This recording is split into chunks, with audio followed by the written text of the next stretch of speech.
మద్యంని ముంగడ పెట్టుకొని ఇలా బీఆర్ఎస్ కావచ్చు, కాంగ్రెస్ కావచ్చు, గత 10 సంవత్సరాలు బీఆర్ఎస్ కూడా 3 సార్లు మద్యం పెంచింది.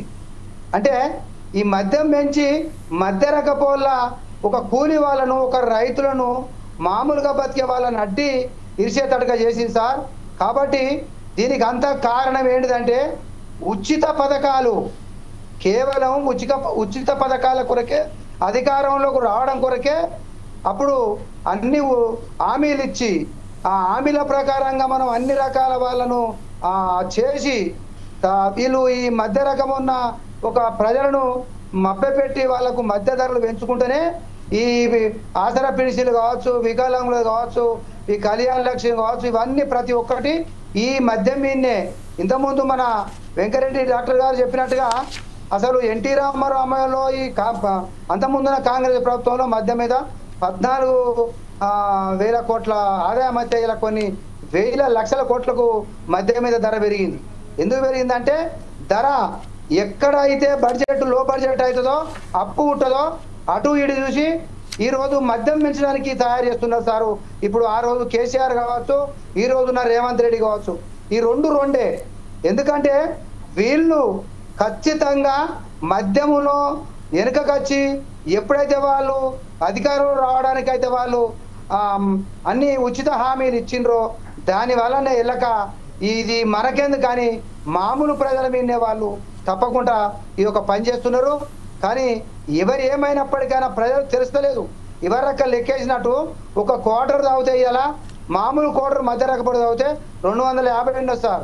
250 ఇంటూ ఇలా నెల రోజులకి 7,500. వాళ్ళు 7,500 ఒక పెన్షన్దారులకు ఒక 3 4 డబ్బులు ఎలా తీస్తున్నారు వాళ్ళు. వాస్తవానికి ఇది ఎందుకంటే ఇది మన చేతులు మనలెత్తున పెడతారు, మన మామూలు ప్రజలకు తెలుస్తలేదు. దీన్ని తప్పకుండా మీరు అన్నట్టుగా ఇలా ఎన్నికలు రాగానే ఎక్కడి నుంచి వచ్చినాయని వాళ్ళ డబ్బులు, ఎక్కడి నుంచి వస్తాయని వాళ్ళకి అవన్నీ ఇలా నిజంగా లీడర్లు అయితే ఎవరమైనా ఇలా నిజంగా లీడర్లమైతే ఎన్నికల ముందు వాస్తవానికి వాళ్ళ మంచితనానికి చెప్పుకొని ప్రజలకు ఓట్లు వాళ్ళు తప్ప మద్యం విపరీతమైన మద్యం మంచుడు, విపరీతమైన మనకు బిర్యానీలు పంచుడు ఇలా అధికారం రాగానే మళ్ళీ మన ప్రజల మీదనే ఈ బరువు వేయడము చాలా దురదృష్టకరం సార్. ఇలా ఏ ప్రభుత్వమైనా ఎవరైనా కేవలం దీనికి ఉచిత పథకాలే కారణం. కేవలం ఏ ప్రభుత్వం అయితే ఇప్పటికైనా వైద్య, విద్య, నియామకాలు, నీళ్లు, నిధులు మనకు ఇవి చేస్తే తప్పకుండా ఈ మామూలు ప్రజల మీద మద్యం మీద కావచ్చు ఇలా రకరకాల రిజిస్ట్రేషన్లు పెంచులు మొన్న భూములకు పెంచుతారు. ప్రతి ఒక్క దాని మీద మామూలు ప్రజలు పడుతుంది. కాబట్టి ఇది వాళ్లకు ప్రభుత్వాలకు ప్రజల గోస ఎప్పటికైనా కొడుతుంది. వాళ్ళకు తెలుస్తలేదు. ఎందుకంటే వాళ్ళు తెలుసో తెలుకనో ఓట్లేసి గెలిపిస్తున్నారు. ఓట్లేసి గద్దెక్కినాక మళ్ళీ నిజంగా చెప్తున్నా ఇంటింటికి అలా తాగనో లేరు. ఆఫీసర్స్ ఏం చెప్తున్నాడు, మంచి పెద్ద ధర తాగుతారు, మామూలు వాళ్ళు చిన్న తాగుతారు. ఎంతో కొంత ప్రతి ఇంటికి ప్రభుత్వానికి ఇలా ఇంటి పన్ను కట్టినట్టు అవుతుంది.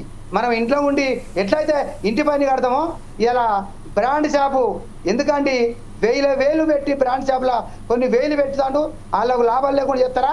మళ్ళా ఆ మద్యంలో మళ్ళా కల్తీ, ఆ మద్యంలో మళ్ళీ రకరకాల అవి అన్ని అంటే ఇలా ప్రభుత్వం కావచ్చు, ఇలా మద్యం అమ్మే దళారులు కావచ్చు, ఇలా కాంట్రాక్టర్లు కావచ్చు, ప్రతి ఒక్కరూ మామూలు ప్రజలు నడ్డి ఇరిసే రకంగా చేస్తున్నారు.